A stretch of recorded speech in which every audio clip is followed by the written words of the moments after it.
pussy grabbing, Donald Trump militia. Pants sagging, mama nagging, like who raided nigga. My bitch like a backwood, Ayy. your hoe like a Swiss. Bitch, I'm a pistol packing, yeah, what's cracking? Play, but he go missing. Fully auto ARP, equipped the scope so I don't miss. Ask the city about me, nigga, they gon' tell you I've been spinning. On the street, who got more killers? Know them pussies ain't the feeling. Anyway, I just made 50K, spent 30 on my dinners. Up to 20 on my image, like 3K walk for my kids. I was just broke in a bitch, now I have combos about business. Real estate and gaining interest, doubled up, ain't need a witness. Think I'm a hoe, come and show me. Been ballin' to no killers, that's Hoovers and Rollers. With this shop, I shoot like I'm Kobe. So if you don't know me, it's best to walk light if you troll. 600 in my hood, I control it. And if you ain't know it, just come to my block and I'll show it. No snakes in my grass, cause I'm more. Hell nah, I ain't going. You kick that back door and I'm blowing. Ayy, who you know really have it? This pistol on me, so I'm saying my mama don't like it, I told her it's fashion. Niggas fake, so it's best that I have it. Talk the last bitch I hit, she was average. But my new bitch, I swear she the baddest. You know that you know I'm from Dallas, so home with the Mavericks. So nigga, you know we Pistol packing, never lacking, run up, get your ish. Guns clapping, pussy grabbing, Donald Trump militia. Pants sagging, mama nagging, like who raided nigga.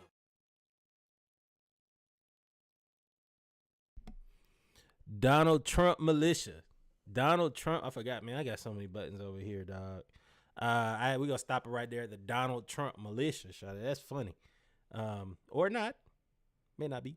I mean, so NLE Chopper has gotten to quite a few of these back and forths this weekend, including one with Mike Jones. With that said, put out 3 tracks I really like. You like the music? I don't care about your antics. Whatever you do that within your own time. Bring me the heat. I'll leave you where you are. How you doing, my friend? What's up, man? What's up, man? Look, man, I'm wearing the hat of the only team that loves me. I would not be able to wear anything if that was the case. As you wearing all black like a funeral. I get it. That's a shot. It is. It is. You know we take shots. But the Georgia Bulldogs beat the Florida Gators. I wanted to go ahead and say that right now. The Georgia Bulldogs beat the Florida Gators. So I don't know why. Oh, that's why. I don't know why my microphone was so low. Sorry about that, folks. But that's the only team that won for me. Hawks 0-2. Falcons losing to a team that don't even want to be there. I just what was that? I just, you know, it is what it is. But anyway, go ahead. Everything for me has gone wrong. And I don't know why. I don't know what I've done to deserve it. Oh, I do.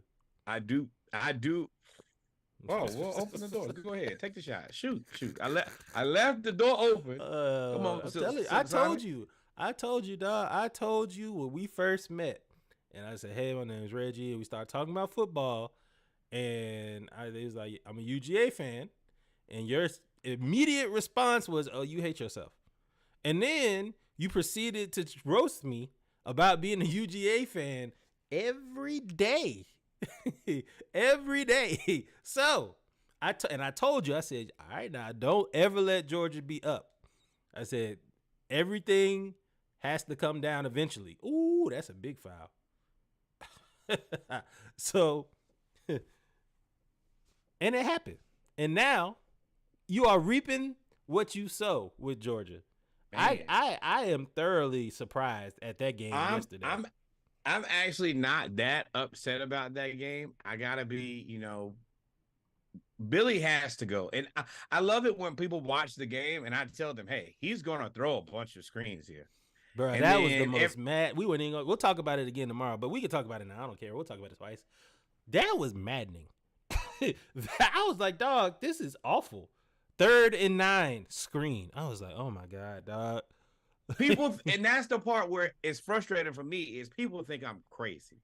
They're like, Norwood doesn't know what he's talking about. And then you sit down and watch the Florida game and you're like, screen right, screen left, screen right, screen left.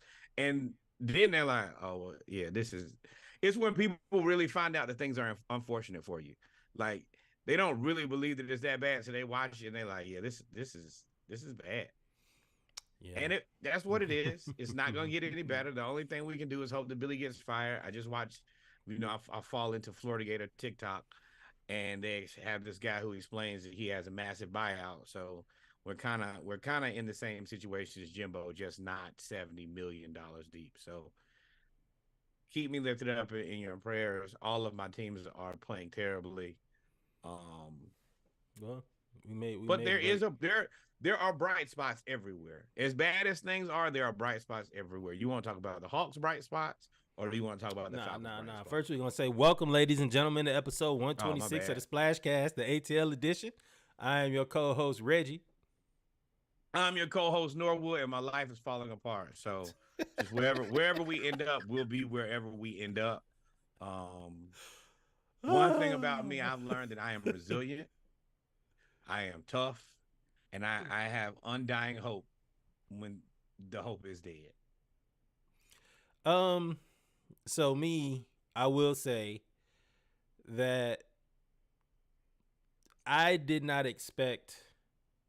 Well, first off, we're gonna start before we ramble, because we gonna ramble today. We gonna vent today. Y'all. It is a venting Sunday. Y'all know what it is when it comes to the ATL edition. We talk about the Falcons, the Hawks, and the Braves, or Braves, Falcons, Hawks, oldest, middle, and youngest child, as we refer to them ever so affectionately. Braves season is over. We have to gear up for next season. We did a little a wrap up on the season about 2 weeks ago. And the World Series is going on, and I'm going to let you know right now, this is one of the most boring World Series. Nobody's talking about it. Well, time out. Let's cover a few things. I want to start out with, I'm very thrilled for the way that the World Series worked out. It was very close for me. It could have very well been, worst case scenario, a Phillies asterisk World Series, which would have been heartbreaking. The Phillies, who are in the NL East with us, and the Houston Asterisks, the cheating team that they are, is in the city that I love and live. So that would have been worst case scenario. The sports guys decided to shine a little bit of light on me and eliminate everybody. So this World Series is basically a wash for everybody. I will say that first World Series game, it went to extra innings. I can't remember the last time that one went to extra innings. Free baseball in the World Series is beautiful. And then the second game, after they lost the first game in extras, the Diamondbacks won 9-1. So I kind of see what you're saying, that nobody's watching it, but y'all missing good baseball. So, and when I say nobody's watching it, you right. It is good baseball, because I think in the first game, that was the first time in World Series history where the team was up by 3. Or they were up by 3 or more runs in the 9th inning, and they allowed 3 runs and then a walk-off homer. Yep. It is good baseball, but the fan bases aren't as national as anybody else. Nobody cares. Yeah, you're right. They don't have the electric fan bases that people want to watch, and they're not gonna. It's not gonna be It's not gonna be the 1, 2, or 3 topic on any sports channel. Unfortunately, it hasn't been. This was the first time that I actually saw it's. When you watch sports shows or highlight shows, normally they show like the best highlight first, then they show like they come back to it at the end of the show. So if it's the finals, the NBA finals, they'll show the finals, they'll talk about the finals, talk about football, talk about whatever, talk about baseball, whatever. Then they'll come back to the finals. Baseball, that was in the middle of the show. That was like, they just kind of had to cover it. And that's back to the fan bases. The Houston even has a bigger fan base than absolutely than the Texas. What is it? The Texas Rangers, and then Arizona's Arizona, and outside nobody roots for Arizona outside of Arizona, right? But you have Braves country, Dodgers, Yankees, all of the New York teams, even the Mets. Phillies have a strong team, has strong allegiance, but so it's not the first thing you cover, but these are undoubtedly 2 of the best teams in baseball. I mean, the Rangers built that team through Texas way of money. They're playing real baseball. Like this is as good as you can get. I'll always love my team, think that they deserve to be there. But these teams are complete teams that are playing good baseball. Yep. Yep. So that's it for the Braves. We haven't had any off-season chatter, nothing like that yet. All of that comes shortly.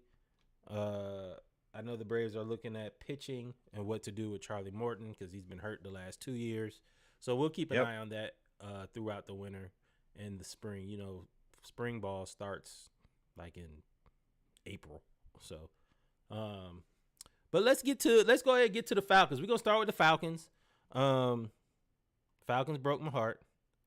I did not actually see the game today. I was out doing family fall fun. What you have, pumpkin patch or did y'all go apple picking? Nah, pumpkin patch. So hayride for Reezy. Yeah, I did the pumpkin patch and a place that you can feed the animals. So she got to feed a goat, like a petting zoo type of thing. Like a petting zoo. I ain't never seen no petting zoo up in Cartersville, but they got one. They got a camel in North Georgia. Yeah. Long way from home, boy. But the Falcons, so I missed it, but I was getting the updates, and the Falcons ended up losing this game 28-23. Never really having control of this game from what I could see. You watched the game or did you do the I watched the entire game. All right, so since you saw it, tell me what happened? Like every time I saw it, it seemed like we couldn't get out of our own way.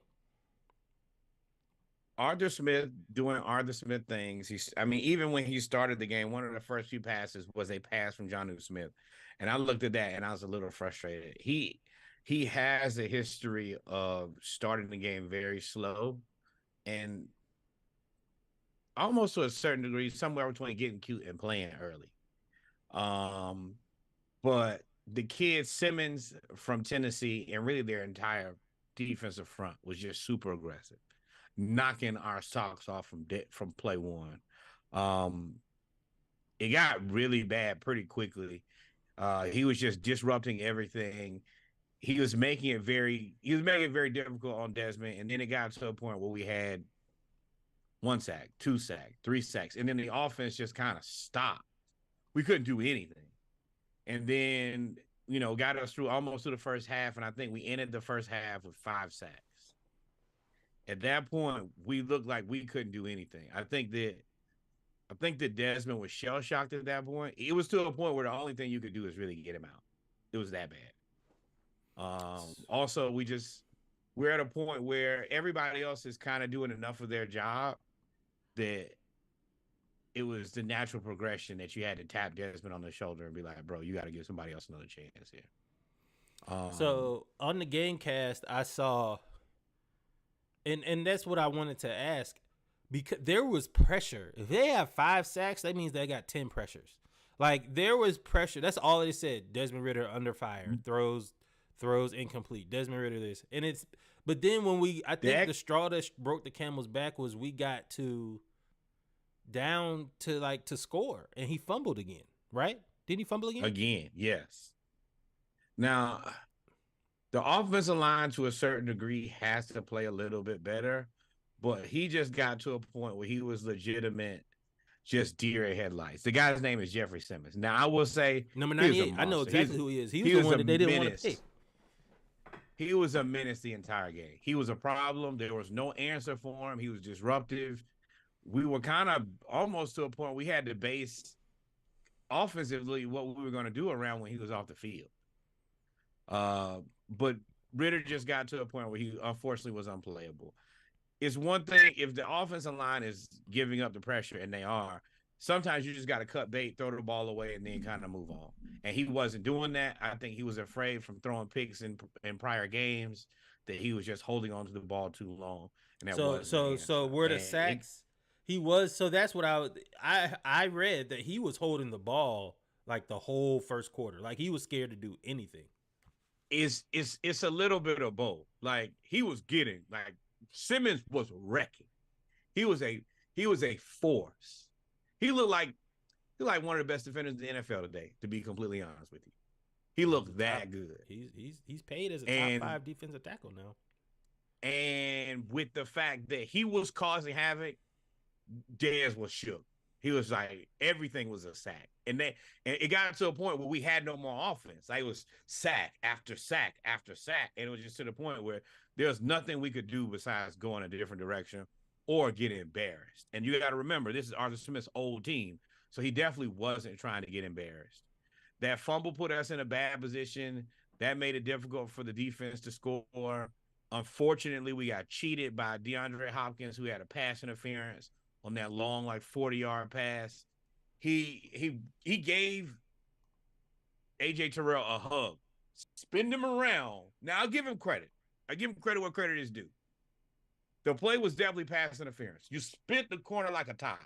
But to be able to spin the guy and catch the ball at the same time is quite the achievement. It's just a penalty. They didn't call that for us. We got kind of out physical, and the refs just kind of watched. We got kind of shammed to me a little bit on a lot of plays. I don't put that necessarily on the defense, but the offense put us behind so much early. Even that first field goal, we can't give up. We can't go down there and just settle for a field goal every time. We did way too much of that last game, and this time it came to bite us. So once we got to the second half and Taylor Heineke went in, I think he scored on almost every drive. And if not every drive except for one. Okay. You going like all the way through the list. All right, so let's Jeez. Got to rocking and rolling. I got to rocking and rolling, man. Let's was a lot back. to watch. Let's go back. Bijan Robinson did get another touchdown. Bijan seems to be in the Christian McCaffrey role for me. Especially when he was in Carolina. Like, they overused him, and from what I've seen, and especially today, we give him the ball all the time. So from a fantasy standpoint, he's always going to score. Like, they're never going to not score the ball. And he's a dynamic runner to the point where he is. And plus, we had to run away from Jeffrey Simmons. So I did see that Bijan scored, and I saw that Desmond Ridder. I saw this play too. Oh man! So I saw this play too where they were talking about. It was the first touchdown. So DeAndre Hopkins had like 138 yards receiving. So this was pass interference. So it was 3-0 Falcons, and as good as the Titans defense was playing, ours wasn't playing that bad at the beginning. And then Grady Jarrett got hurt, and Calais Campbell got hurt, and that ended up hurting it. But AJ Terrell is a damn good corner. And he's getting pushed. He got hugged. Look at that, y'all.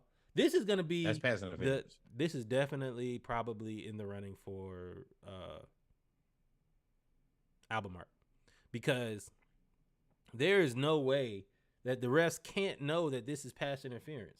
And look, I want y'all to see, like, when he pulls him out the way. He spun him like a top because he held him. And then at the end, you see him just, there's nothing you can do if you're trying not to, like. And look at the look back. He's also when somebody looks back like this, that's, you know that they're guilty. Look at the look back. He didn't even celebrate. And this is the drop. So we'll go back to that. So this was tough. And this kind of got it going. And then Derrick Henry, while he didn't have a big game per se, he just kept ripping off 5 yards. He like Steven Jackson does. 5 yards, 4 yards, 6 yards, 5 yards, 4 yards, 4 yards, 4. I was like, oh. And they just slowed the game down. He definitely is he's a step slower than he's been before. But I will say for this game, his ability to run and fall forward 3 or 4 yards consistently is nothing you can do. Like, once he gets kind of moving just a little bit, if he picks up 2 or 3 yards, he's going to fall for another 3 yards. That's 6-7 yards a chance. And especially you lose Grady, Calais out, Onyemata played as good as he could. And the offense just putting us consistently in bad position. I don't think that the defense necessarily played that terribly. That play definitely shouldn't be one that should be held against them.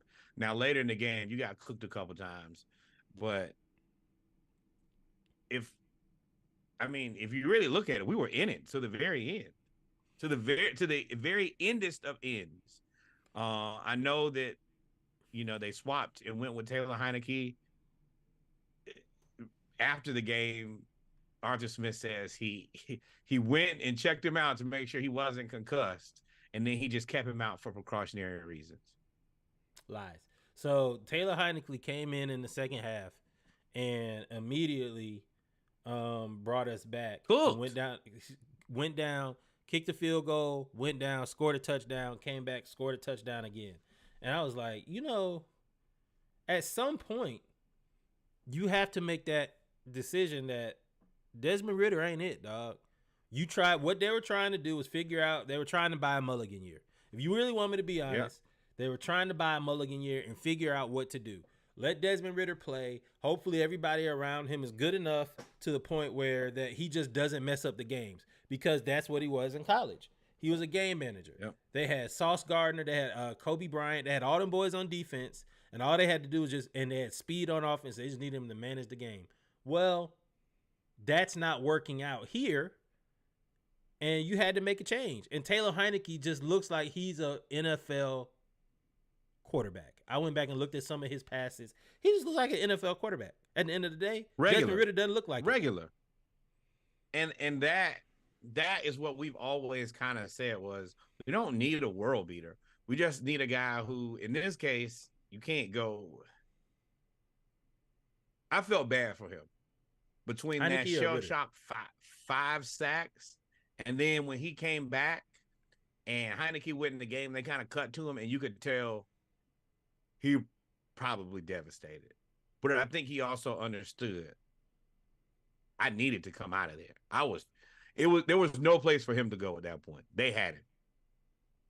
And Heineke came in and looked like a competent quarterback. He looked like what we think that the offense should basically look like with anybody who can be regular. Throw to the open guys, play the matchups, and we moved down the field. And even though we lost this game, and, we Atlanta fans, so we used to some brutal losses. Number one, this is a brutal way to lose. But we were in it to the very end. Or brutalized. Yeah. So you're right. This was the brutal way to lose. This was tough. But we also had this at the end of the game with the ball, 4th and 1, and Van Jefferson, who we just traded for from Los Angeles, drops the ball, and there's nobody by him. He could go up the seam and get probably like 20 more yards. And Tennessee could not stop us. When Taylor Heineke came in the game, Tennessee could not stop us. And that was heartbreaking to watch and to see. Heartbreaking. But go ahead, finish what you were saying. That's what it was for me, is even though you might as well say we pissed away the first half, just didn't even try. We didn't do anything to put ourselves in a position to be successful, period.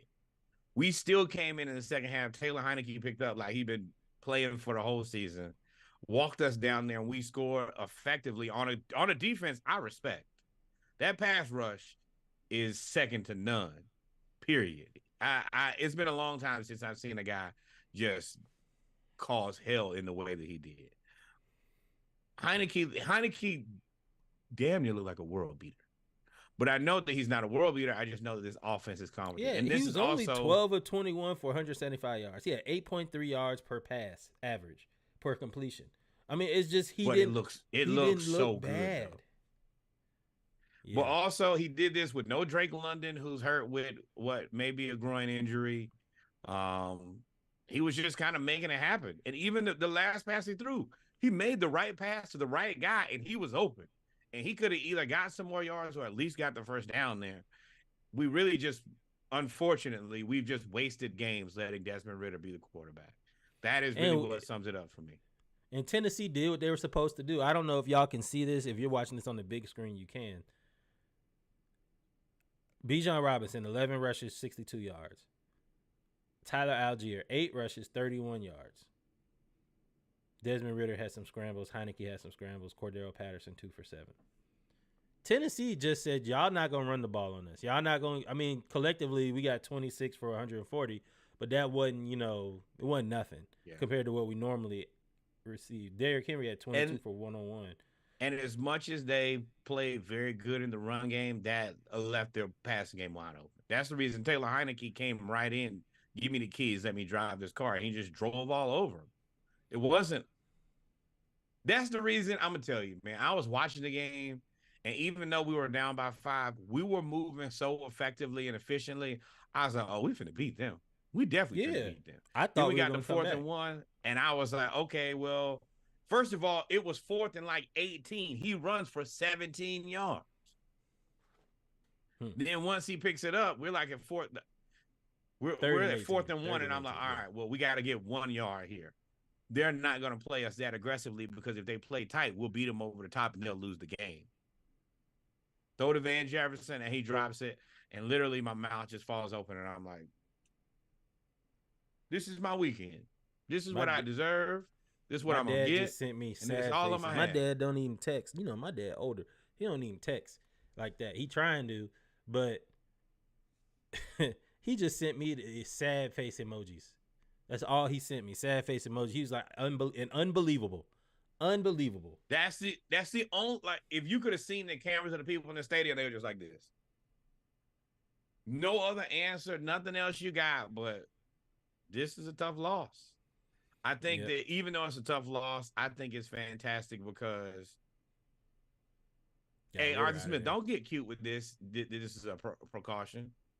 Taylor Heineke is the quarterback of the Atlanta Falcons. Period. Need it. Don't put Desmond back out there. It's over. The Desmond Ridder experience has come to a close, and he can do just like Marcus Mariota. You can be a backup for the rest of the season, or hell, fake an injury, and then we'll let you go, bro. At this point, we're trying to win games. I wish you the best of luck in your future endeavors, but you don't give us the opportunity to do it. I also wanted to say Drake London is a hell of a possession receiver. He's going to find a way every now and then to just go get one that you need. I feel very confident in throwing him and Kyle Pitts the ball in the clutch if they have a competent thrower of the ball. That simple. Yeah. So, coming up, we have Minnesota, then at Arizona, then versus the Saints for Thanksgiving. Before we go into the second, I guess this technically is the second part of the season, starting November 5th. Yeah, we 4-4. So yeah, we got 9 basically more games. the next game is the midway point. Now this is, once again, I want to say thoughts and prayers, but it does look like Kirk Cousins has torn his Achilles, so they won't even have a starting quarterback. Justin Jefferson won't be back. You have to be able to beat a Minnesota team with no Kirk Cousins and no Justin Jefferson. If not, then we have to once again look at ourselves and say, who the hell are we? Yeah, that's they what don't have Dalvin Cook anymore. They don't have Adam Thielen anymore. You got to be able to beat that team. The Arizona Cardinals, this is the best, worst team I've ever seen. They gave it to the Ravens to the whole game. I think they won 31-27 or something. They're losing every game, but they're losing every game by less than 7 points. That's another game where we just need to win. I think that this quarterback change is at the right time. This is the middle of the season. We've given him an ample opportunity. You know, we ain't shortchanging. We ain't cut the cord early. We said, hey, man, we're going to, in Desmond, we trust. We gave you 3 games last season. We gave you to the halfway point of this season. Now we got to try to win. We're trying to win the NFC South. Yeah. You said it all. I guess, ladies and gentlemen, we come to the end of the Falcon segment of the Splash Cast of the ATL edition. Give us a couple minutes and we'll get to the Hawks. Y'all stay tuned. And if you're a Falcons fan, nurse your injuries because you deserve to be hurt. There's optimism on the horizon. We can win some games. We can still beat everybody in the NFC South and do what we need to. It's been a rough day. We'll be right back.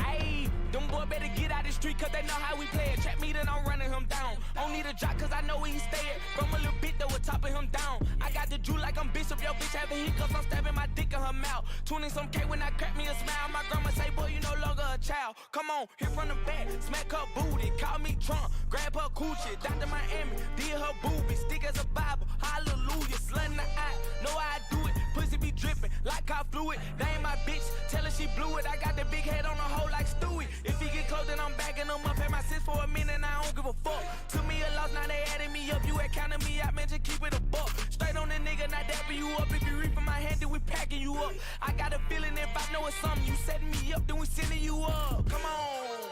Reef for my chain, do a master, used to doing them days. Whip them, flip them, lift them, me go get them. Skip with a flipper, shaking them down. That boy a stripper. This is the life of a great street cripple. Keep on your pants, give me them grippers if she's a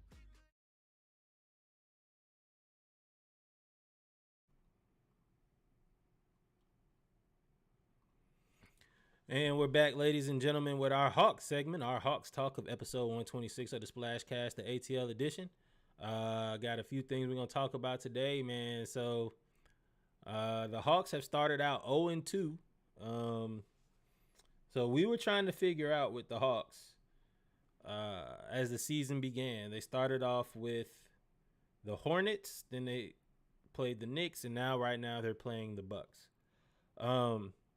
One of the things that we were trying to figure out with the Hawks was who's going to be the starting five. Who was going to start at? We knew that Trey was going to be the one. DeJounte was going to be the two. DeAndre was going to be the three. Now that there was no moves made in the offseason.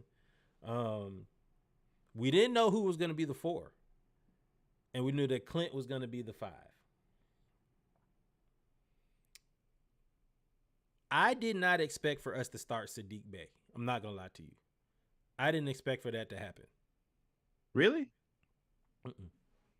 I thought we would have gone with Jalen. I thought we would have gone with Jalen. I didn't expect for us to start Sadiq Bey. Because his defense, because when you think about it, you don't have the defense on the field. You have the defense on the court when you do that. I don't think that defense is our primary function or focus. I think everything that he said to me, everything that he said to every outlet and output that I've seen is he just wants to shoot a bunch of threes. That's what he wants to do. He wants to shoot more threes than everybody else. So if you look at this team, this is a 4-out team. And the way that he plays offense, he really kind of plays Clint in a 5-out spot, which is kind of weird because it really doesn't benefit him. They want to shoot a bunch of threes. And the one thing about Sadiq is he can shoot the three.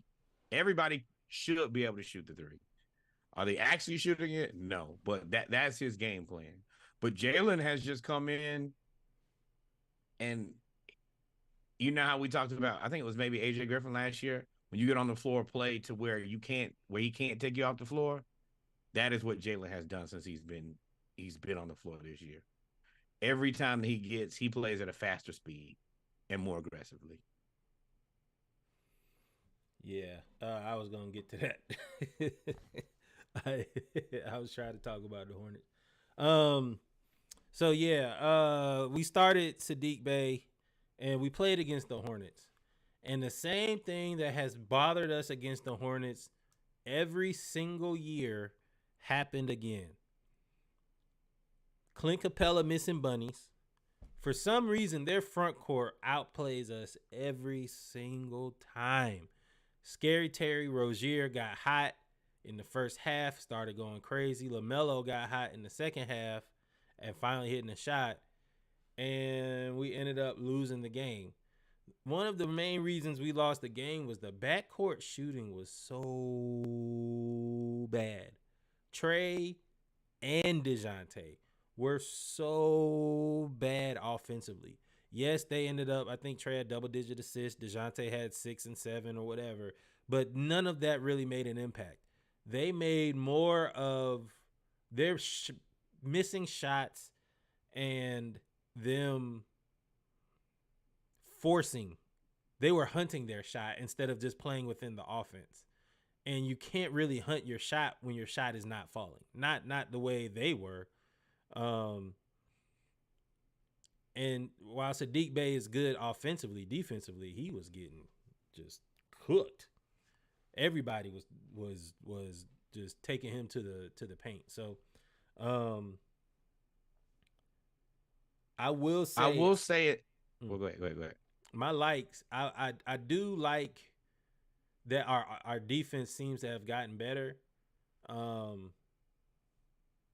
course I like Jalen, but I really like, I think this was the game that what's our coach name? Quinn Snyder. Quinn Snyder found the combination of Bogey and Bey off kind of together, playing together. So they found that. And I do like that he is experimenting with different lineups in the first couple of games. You can tell he's been working at this all summer, and he's still trying to figure out how they're going to play together once they get in games. I do like that. I want to give a lot of credit to Mark Williams, the center for the Hornets. He played like an adult in this game. He has some pretty devastating blocks, like the block where the ball, like where he just grabs the ball. Not like where you deflect the ball like most blocks. He just grabbed the ball like, nah, this is mine. And I think that psychologically, like bullying our team multiple times, that kind of took a lot out of us. And even though I think we're probably a more skilled team than ever before, we don't have that physical presence right now. We don't have that Solomon Hill or somebody who, if things get a little too out of control, they'll kind of put hands on somebody. And we were just kind of getting bullied in that first game. Trey shot 4-19, 1-9 from 3, but 14-15 from free throw. So not a lot of effective or efficient buckets. Well, he went to the line, 7 times. Murray 3 of 14, 0 of 3 from 3. You can't have your backcourt go 1 of 12 from 3. Can you not hear me? What's up? Can you not hear me? Yeah. I said, How many assists did he have? Oh, he had 2 assists. No, 2 assists versus Charlotte? He had 6 assists. He had 6 assists. Trey had 9 assists. That's what I said. Trey had 9 assists. So I mean, yeah, he was distributing the ball, and his shot wasn't falling. And what kept us in the game was that he was actually kind of playing team ball, like especially in the first half. No. What kept us in the game was LaMelo played terribly. Yes. As bad as Trey played, LaMelo was right there playing just as bad, shooting worse shots. And his shot, he looks like his shot has regressed to the Lonzo Ball rookie year shot, where it's almost like, don't shoot that shit no more. But he has the confidence to where he's going to shoot it no matter what. And I don't know if that's the answer long term, especially before you fix the shot. But he kept us in the game by playing so terribly. But he eventually got it together. Once he kind of got it together, they kind of took off on us. Well, and that's what I was trying to finish with Trey. He was playing team ball. I was watching the game. LaMelo was playing bad, but I attribute that to him playing bad as well as Hawks were playing decent defense on the perimeter. It was when Mark, like you said, Mark Williams started playing well, and Terry Rozier just got on a heater. And for some reason, he always goes off against the Hawks. So I will say that our defense kind of fell apart, and that's what really kept them in the lead. But we were right there the whole game. As bad as we played, we were right there the whole game. Same way with the Knicks. The next game with the Knicks. Now, the Knicks came in, and they were just on fire from 3. It was Jalen Brunson came into, and I don't know if it was just one of those nights, but he had like 6 threes. He had 6 threes in the first half. He had like 9 for the game. He could not miss. And between him and RJ Barrett, rim running, there was really, and Mitchell Robinson just was in the way. He was just a pest. He didn't really do a lot, but he was just there. So the Knicks kind of played, they just got hot, and they really, I think it was really RJ Barrett and Jalen Brunson. They kind of rode them to the finish line against us. They Trey knew bad that they were shooting. gonna make their shots. They ended up shooting 45% from three. You can't beat a team shooting 45% from three. They went 20 or 44. 30-point You're quarters. not gonna I think we beat them allowed like that. 6 30-point quarters. Once again, Trey went 4-16 from the field, 8 of 10 from free throw. So he ended up with 18 points and 12 assists, but they knew that they were going to bully us the whole game, and they did a good job. The unfortunate part is we kind of wasted a very good game from Bogey, who was hitting shots, and we wasted a good game from DeAndre Hunter. 27 and 6. I think, right? Yeah, 27 and 6. Yes. And he was just in his bag. It was nothing you could do. He's the Hunter who we see enough that you want to believe in, but you don't see that guy regular enough to consider him like a star. But he was in his bag. It was nothing he could do. But once again, like our backcourt just didn't give us a lot. We can't. I mean, because even look at Julius Randle. He went 4, 10, 17 points, 12 rebounds and 9 assists. Damn, he did cook. But he wasn't really like they went off in the for second us. half. He went off in the second half. I think that we also spent too much invested to stop him. We doubled him a lot, and that's the reason that you got a lot of these perimeter open three-pointers and jump shots is you got the guys coming down to try to double on Julius, who wasn't – I mean, he did kill us because, I'd say 17 points and 9 assists. But man, I don't. He was 4-10, and 3 of them were 3-point shots. He was terrible in the twos. It was Jalen Brunson and RJ Barrett, 31 and 5, 21, 26 and 6. Julius was just kind of there. Yeah, but the 9 assists, because that's what they were doing. He get the ball, we double down on him to try to stop him from getting an easy bucket, and he kick. And then who we double down on, Dante DiVincenzo. I will say I'm not this loss didn't scare me as much as the Hornets loss. Because this loss, I mean, Dante DiVincenzo is good, but I wouldn't expect for him to go 3 of 5 with 16 points, 16 and 2, and Emmanuel quickly going 11, 6 and 6 on a nightly basis I think that was more of a beginning. The defense was still trying to figure it out against them. I don't see that. So this is the thing with Quinn Snyder's defense is he's playing a little bit more aggressive. So as before, we would kind of sit back and say we play DeAndre Hunter defense. So nothing risky. We'll kind of sit back in your defensive position. Don't let anything get around you. We're not really doing that anymore. We're playing way more aggressive. Hey, let's try to get the ball out of there. Let's get turnovers. That's the reason. I think in the first game, Sadiq had like 5 steals. He came back, and I think Trey had 3 steals in this game. We're playing very aggressive to try to keep from their best person just crushing us. And that's going to work sometimes. But also, if we double and they play good, responsible basketball, I can see that being a problem for us. Because Julius just kicking the ball out. That's all they did. Yes and no. So here's the thing about that. And I see what you're saying with the defense, but I think, first of all, you're correct. But second of all, with the offense, if you look at the way that we're playing, 1, 2, we have a bunch of people in double figures. 1, 2, 3, 4, 5, 6, 7. We have 6 people in double figures against the Knicks, 5 people in double figures against the Hornets, and tonight they actually beat the Bucks. And we had 8 people in double figures against the Bucks, including literally everybody. Okongwu had 14 and 7. Bay had 13 and 9. Bogey had 17 and 6 assists. Murray had 15 and 5. Trey had 20 and 11. Capella had 12 and 12. So we the way that we're playing offense, we are definitely getting everybody involved. But there was a change that I was so happy to see. You see that right there, ladies and gentlemen? You see that? Oh, you can't see that guy right there. You can't see the mouse. But that guy right there named Jalen Johnson was inserted into the starting 5. And when he came in the starting 5, he immediately put pressure on Giannis. He immediately put pressure on Giannis, and he immediately put pressure on Brook because they couldn't switch. You had to keep Giannis on Jalen because Jalen's going to go to the rim. And for what I have seen, he has had a John Collins-like meteoric rise in the three-point shooting. He can hit the open three-point shot now, and hey, Sadiq, I like you coming off the bench, dog. I think you are a 6th man, 7th man on the rotation. The killer bees on the bench with Bay and Bogey and possibly Buffkin if he could get it. I don't know if he'll ever get in the game as a rookie.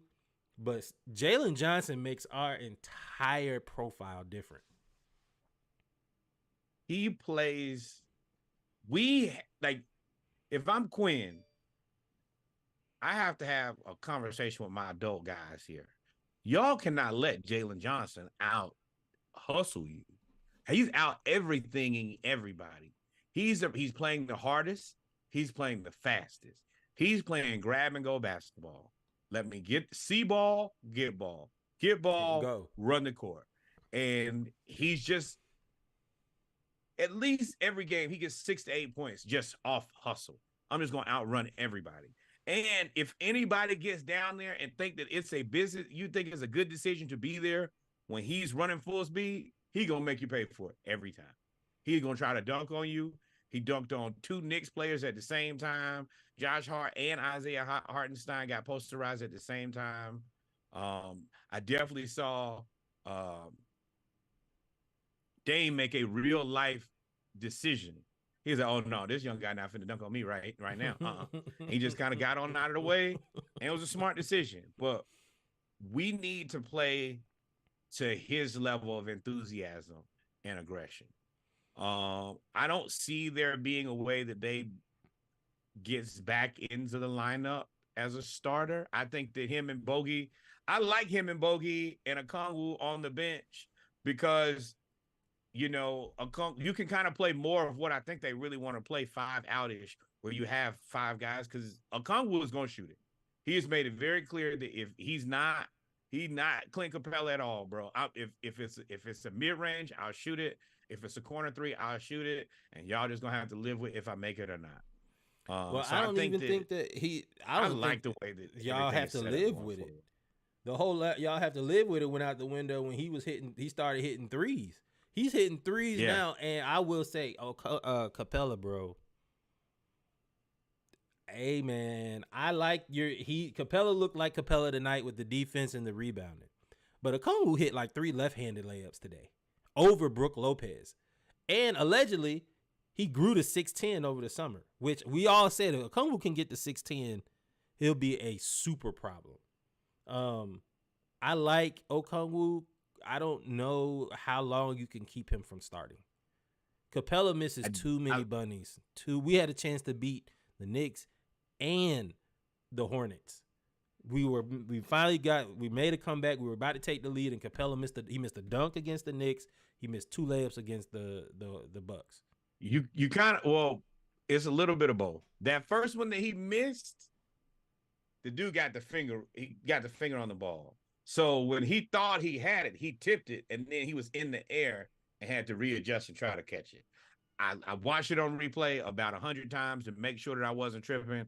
I can understand how you jump. You have high pointed the ball. Somebody tipped the ball. Then you try to finish at the rim and you can't. Now, the second one, I don't have an answer for. You just got to get that when you got to finish it. But our backcourt also can't shoot a bunch of shots in the first quarter and not make any, and then wait until we're kind of head in a corner, back in a corner to start passing the ball to other people. Y'all need to share the ball from the beginning of the game. That's where Jalen comes in, though. And that's why I really like Jalen Johnson being inserted into the lineup. Jalen Johnson being inserted into the lineup, it's almost like when you're trying to do anything and you have like one hand tied behind your back. The one hand tied behind his back was Nate. Nate would force him to give the ball up to Trey, and Trey would bring the ball up only, or DeJounte. Now, Quinn is getting the ball and giving it to Jalen and saying, go. And Jalen he already has the rapport with Okongwu. Him and Okongwu are scary. Quinn likes him too. Yep. Him and Okongwu are scary. DeJounte, he's got rapport with DeJounte because DeJounte went to bat with him and told them, hey, Jalen Johnson needs to play. Told Nate that. And that's what I told y'all. We told y'all Nate was going to get fired when that happened. Jalen's on the court. Now you look at DeAndre Hunter. DeAndre Hunter don't have to do nothing. He don't even ask him to pass the ball no more. You just get the ball, shoot, and just be ready to shoot. You kind of like what they wanted out of John Collins. Stand in the corner. When they throw you the ball, shoot it and make it. That's it. I also like that Jalen kind of forces Trey off the ball because he gets the ball. Then he's like, okay, I got the ball. I should go, right? Yes. So it's not like, hey, let me find Trey. You got the ball. You can dribble. And his confidence, you can tell his confidence is I got the ball. Tonight, it's the roof. I can kind of like, I can either out fast these guys if they're bigger than me, or I can out physical them if they're smaller than me. So it makes most people kind of get put in this, well, shit, what do? Do I try to, because he's going to try to dunk on you.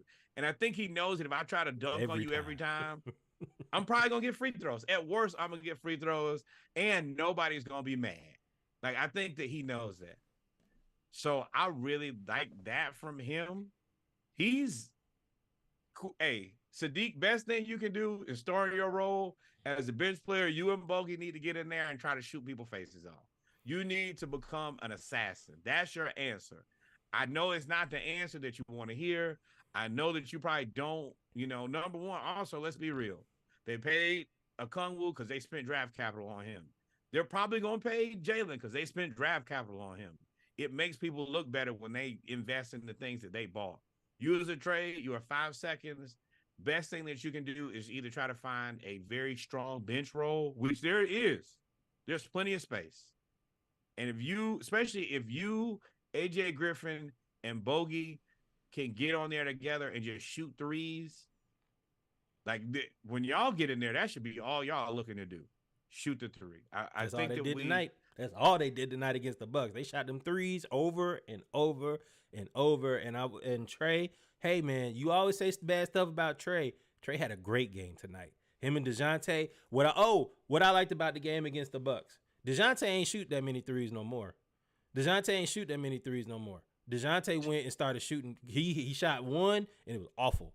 And then he went straight mid-range into the bucket every single time. Thank you. That's your role, DeJounte. That's where I appreciate the difference between Trey and DeJounte. DeJounte, when he kind of feel the oven. Oh, I ain't got it right now. So what is he gonna do? He gonna try to get into the lane, and he gonna try to shoot that little 5-7 footer herky jerky, get you kind of up. He either shoot free throws because he's gonna get you to jump on the pump fake, or he gonna shoot a good close shot. Now, where you said Trey played a good game tonight, distributing the ball. 5 of 14 shooting, distributing the ball. He made the right. Trey either got an assist or a hockey assist on most of the possessions where he was actually passing the ball. He was running the offense, is what I mean. He looked more like a point guard today. And DeJounte was playing more like I want.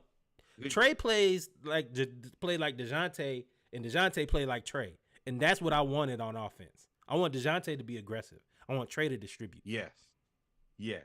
And that's where I get frustrated was in all of these games, Trey starts out shooting. And the shooting just ain't going. So eventually he gets to a point where he's kind of like, oh, let me idle down. And I've missed so many shots at this point that if I keep shooting, they're going to look at me like I'm crazy. And I think he knows in the back of his head that I don't have any rope anymore. We got to find a way to win games, or I'm the next guy on the chopping block. Yeah, I got my guy. I got my guy in DeJounte. I got the coach that asked for in Quinn Snyder. If this don't work, it's on me. So once because he started out 1 of 4. Murray started out 1 of 3. Then he got to 1 of 7. Then after he got to about 1 of 7, he was like, "Oh no! Let me start passing the ball." And that's when he was the passing the ball before he was 1 of 7. Now I was watching the game. He was passing the ball before he was 1 of 7. Yes, but his focus went from trying to score to let me just play point guard and fully distribute versus just keep shooting and missing shots.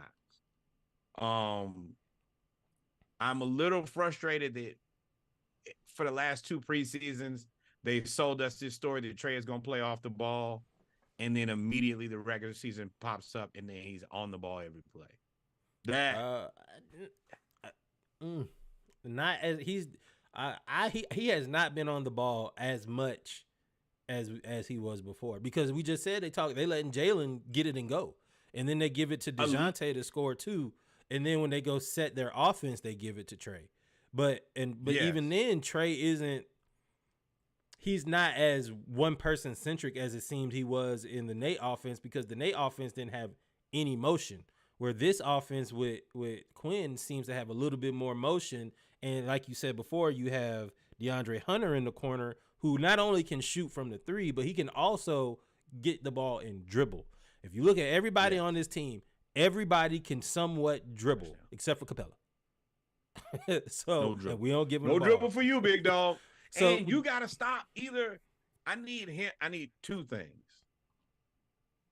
What I was saying was, because I don't want to miss my point here. In the half court, I want to see more of not Trey initiating run him like Steph. Run him on a backdoor cut. Let him get some easy shots. I think that I think it's in his best interest to get some shots without him trying to create. That ain't really been working for him.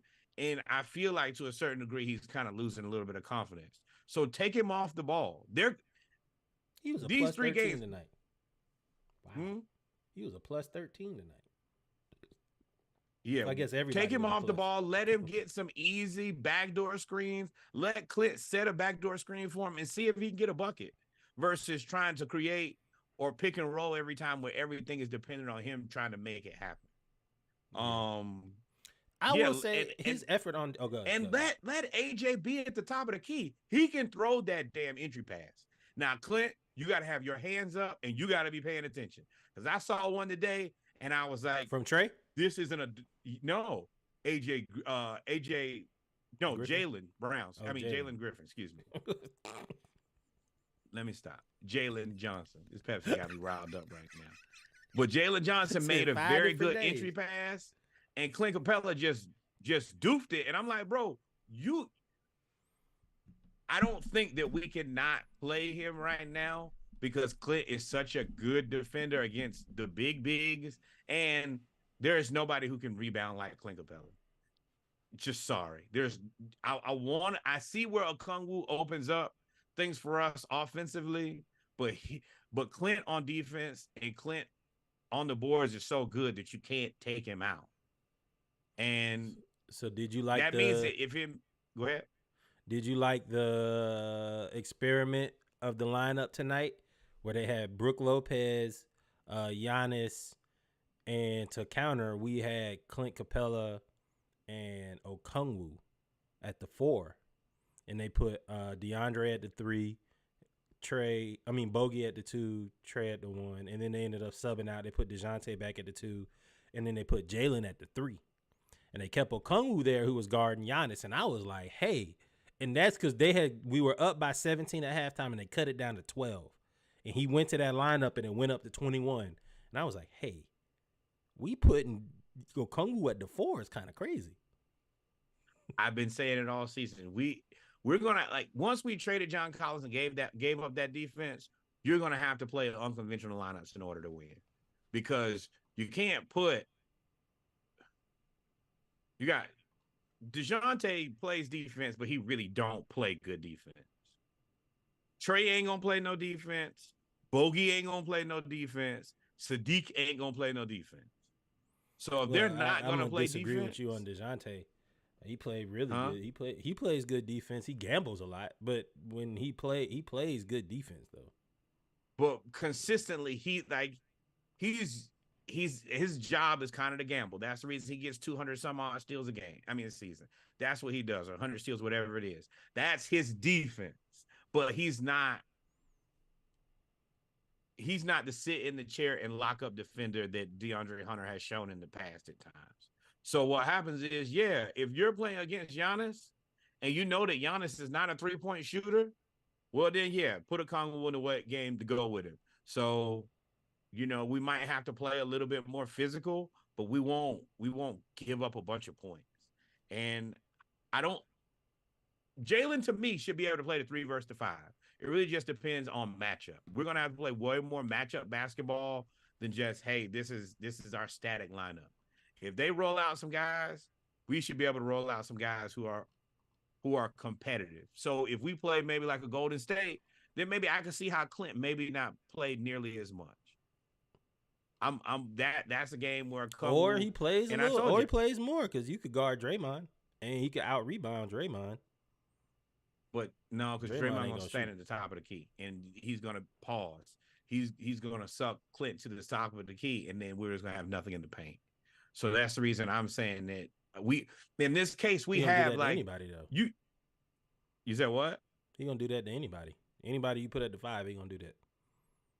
Yeah, but what I'm saying is he moved like I'm not putting Clint in against Draymond. I would much rather have a Okongwu or Jalen Johnson both match up with him. I think way better personally, unless we can just get Clint to win in the paint versus. That's why you smaller play bigs. Clint. They have now. I mean, they can hit shots, but at this point, there'd be no Clint would have 30 rebounds. Well, 30 rebounds, and I would throw lobs to him all game. Now and That's the reason play we Looney. can't. I don't have an answer for Clint and Okongwu other than keep them both or trade them both and get one guy who can do Okongwu's both. deal, you can keep them both now. Now that you paid Okongwu that 4 year, 70 million, 17 million, whatever it is, sham of a Like contract. that. But I also think it's in both of their best interests. Clint don't match up against everybody. When he gets to Chet Holmgren, I don't exactly know what he's gonna do. That could present a lot of problems for him. And I would like to see more of a Okongwu or once again, I think Jalen Johnson, spacing wise, should be able to play the 3, the 4, and the 5, just depending on what we got and what we need. Now, all of them got to stay out of foul trouble too. Okongwu, you got to stop fouling. Jalen, you get a little overzealous in your confidence sometimes. Once he'd have made 2 or 3 of them, then he has like a young guy mistake where he either turns the ball over, getting too aggressive, or he starts running too fast and can't slow down type of thing. But that just comes with not playing enough. Nate not playing him is criminal though. Yeah, I ain't got nothing else to say. Nate, you should have been playing him. Yeah, so I mean, as it stands now, the Hawks are 1-2. An embarrassing loss versus the Hornets. We just got flat out beat by the Knicks, but we came out and destroyed the Bucks. Held Dame Lillard to 6 points. I think he was scoreless in the first half. Scoreless for the half, 2 of 12 for the game, minus 29, 6 points. Now, this is where I will give Quinn his credit. Quinn he played aggressive with him all night. He made it very clear we're not gonna let Dame cook us. And I think that Dame fell into his own, kind of self-fulfilling prophecy. Dog, you just gotta let it happen. If they're not gonna let you have it, you gotta move the ball. That's what I'm saying. Like with Julius. Julius is like, okay, y'all double me. Here you go.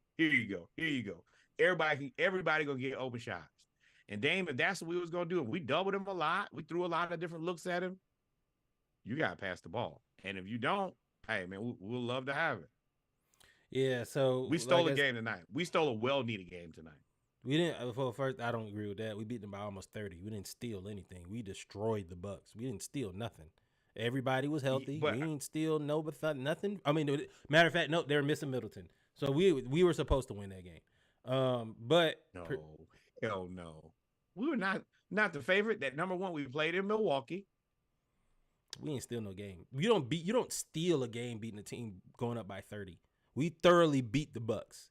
When I say we stole a game, this is a game on paper we were supposed to lose. We got it. That's a steal to me. So our next 3 games are the Timberwolves, Wizards, and New Orleans. And then I think a week from now, next week. Those are our next 3 games: Timberwolves, Wizards, and New Orleans. If you remember with Karl Anthony Towns, he came back from being sick and hurt and torched the Hawks for like 30 points. And we play Rudy Gobert and Naz Reid. Now, the Timberwolves are an interesting team because they have 3 7-footers versus 2. And they're very, very, and they all do different things. And they're very, very difficult to guard. Clint is going to have his hands full with Rudy only. You almost have to play Okongwu at the 4 tomorrow. I guess the game is tomorrow, or yep. You're going to have to play Jalen at the 4 and just try to outrun them. And then you got Ant. But in terms of perimeter defense, with DeJounte and with Jalen being able to switch now, we can match up against a lot of people on the perimeter, but I don't know what you do against the front court of the Timberwolves. Naz Reid had like 30 points last night. He's gonna make it where somebody's gonna have to get traded. Big cat. If he continues to play like that, somebody else is gonna get traded. Know that. But for me, don't look. We can't look at games, I think, in like traditional basketball form where you're saying, all right, just match them up. All right, no, we need to play to, all right, well, if you're going to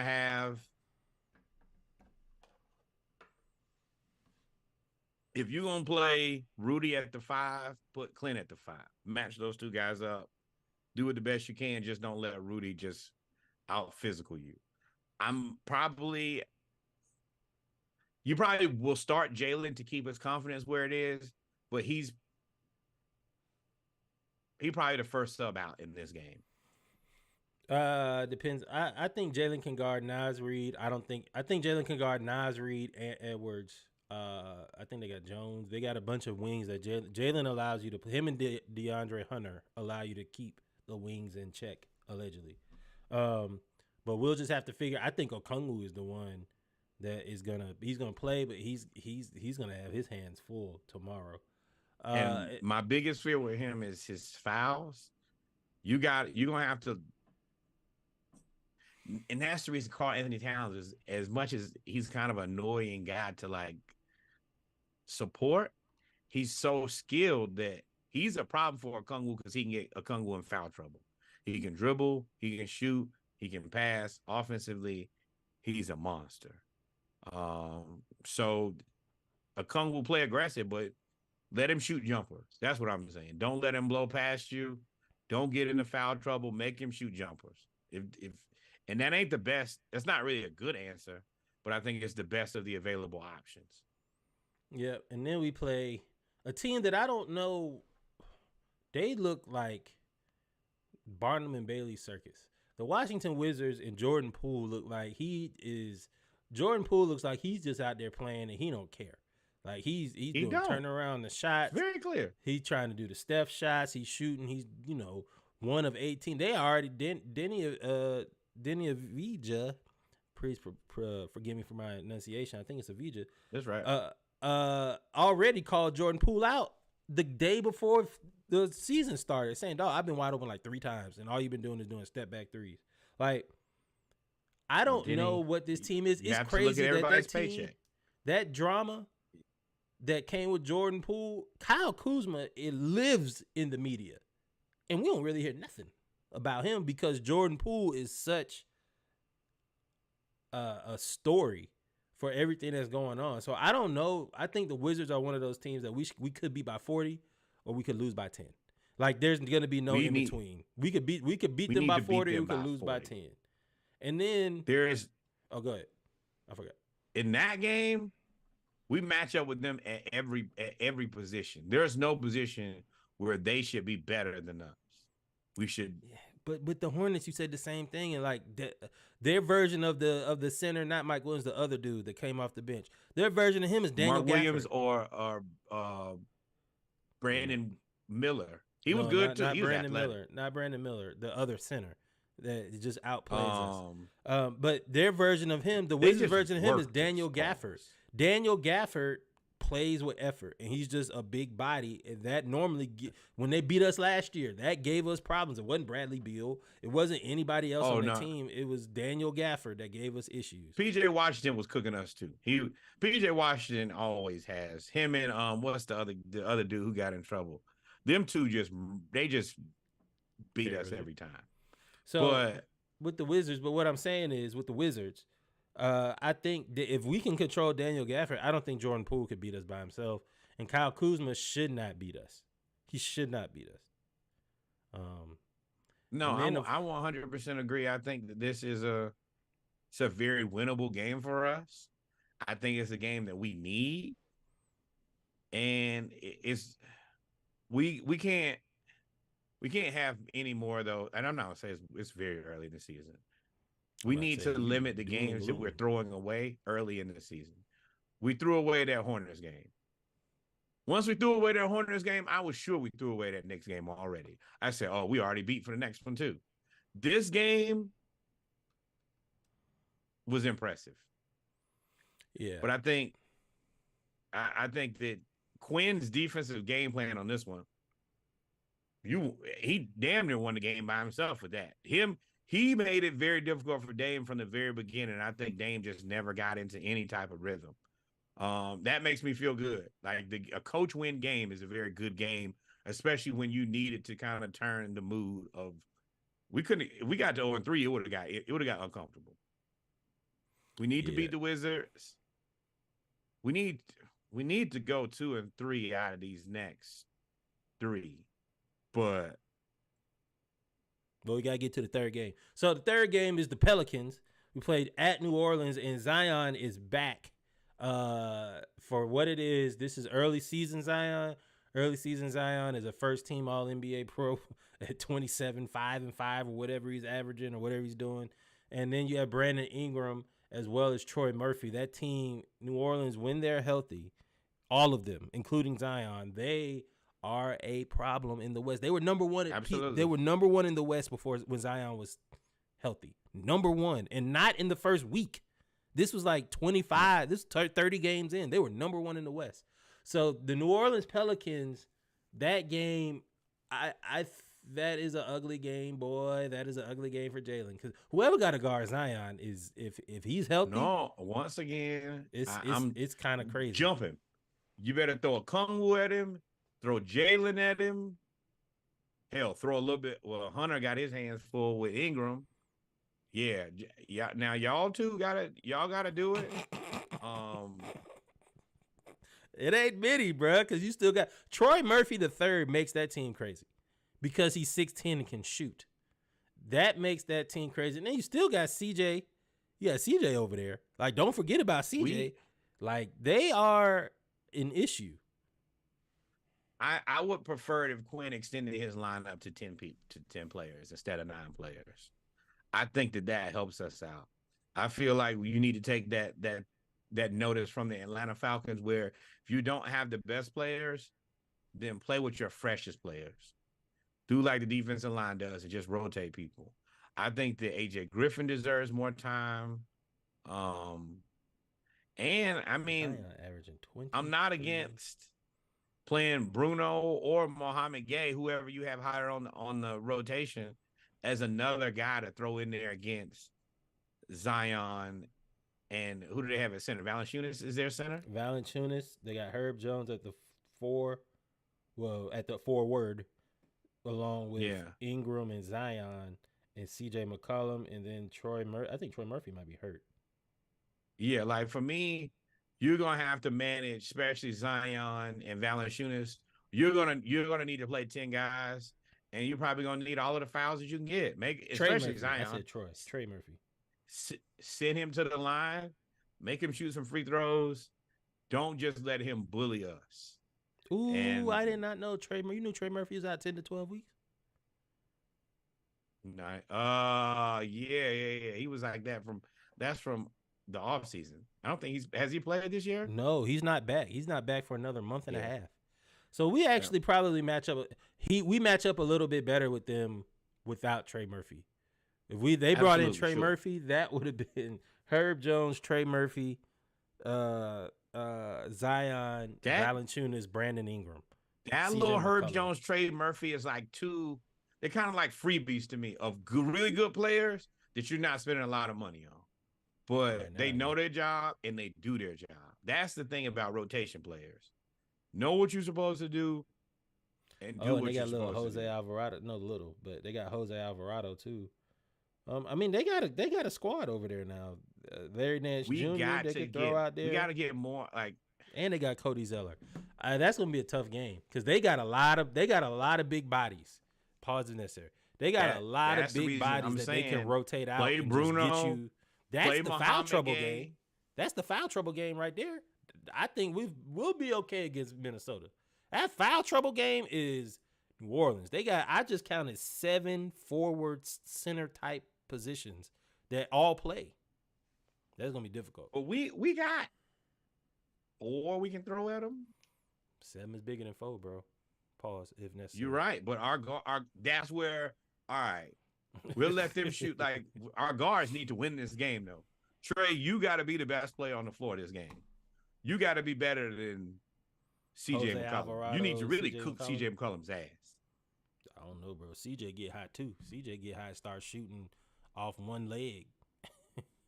But I'm talking about we need Trey to score and still distribute. That's To where me, that's this where is a your DeJounte Bogey game.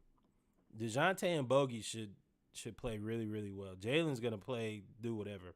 But DeJounte and Bogey, our bench has to beat their bench. And that's how you beat New Orleans. The bench. and we got to play AJ Griffin. Like even tonight, he played 10 minutes, 2 or 2 from 3. He don't miss enough shots for him not to play. And that's also the reason, I'll be honest, man. I might be trying to see what I can get for Sadiq. I think that everything you get out of Sadiq, you could possibly get out of AJ Griffin. I think Sadiq is better finisher at the rim, better than AJ. I think AJ could hit the Yeah. three. Sadiq But- is better, but I could trade Sadiq and get something back. What And would you AJ want? Griffin can get, huh? What would you want? I really want a point guard. You got Buffkin. They're high on Buffkin. That's the point guard. If they're gonna play, they're not gonna go get another point guard after they drafted a point guard. I don't think After you have I two don't point think they guards think on that the roster Buffkin is a already. point. I think that if it's me, I have Buffkin play the Buffkin in my brain is DeJounte Jr. Like they have very similar style. Like I would have him play like that short That's a point guard. that shooting guard DeJounte is position He's a first. point guard. DeJounte's a point guard at the 2. We play 2 Yes. point guards. But what I'm saying is, I would really like to be able to do a line change where I have Okongwu at the 5, Bay at the 4. You just trade Bay. Huh? You're trading Bay in this scenario. Remember? Yes. I said, what would you get back? Well, yeah. And you said, so you're trading Bay in this scenario. So if I'm trading Bay, then I will keep, I guess, Okongwu at the 5.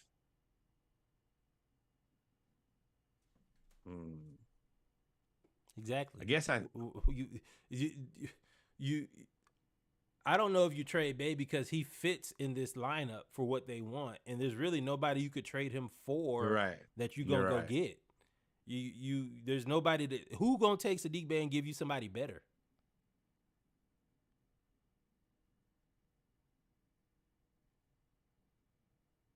maybe. Herb Okay. If I'm Jones? Go get Herb Jones. the Lakers. No. I would trade Christian Wood for Sadiq Bay. That would be ideal for me. That would be the right answer for me. I don't think the Lakers are gonna do that. Why would the Lakers do that? They need bigs. Because no, they don't. They already have 4. Anthony Davis. And I don't. Yeah. Who's the other? Christian Wood, Jackson Uh, Hayes, and who's the Jackson fourth? Hayes. Who's the 4? LeBron? Oh, I guess you're right. Yeah, nah. Why don't like it ain't really nobody. because Bamba plays for the Sixers now. Damn, that's who I thought was still on that team. There's nobody Yeah, that I guess you could they do trade. need. And Christian Wood tonight, 3 of 3, 2 of 2 from 3, 3 of 3 from free throw line, 11 points, and 5 rebounds. Damn, we That's ain't what getting him Sadiq no Bay foul, gave so. you. That's exactly what Sadiq Bay gave you tonight. It's the exact same stat line almost. He may have had one less rebound. But yeah. So either way, I mean, I guess.